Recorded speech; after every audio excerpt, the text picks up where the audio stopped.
Mohon izin melaporkan situasi lalu lintas di area underpass Ngurah Rai terpantau cukup padat karena semua orang pada pulang kerja menuju ke rumah masing-masing.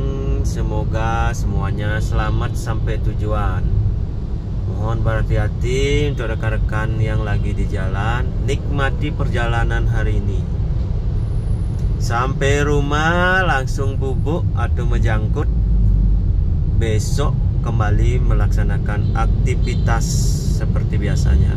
Semoga besok lebih baik dari hari ini. Mari kita nikmati perjalanan hari ini menuju rumah masing-masing. Sampai rumah langsung beristirahat. Dari Underpass Ngurah Rai melaporkan.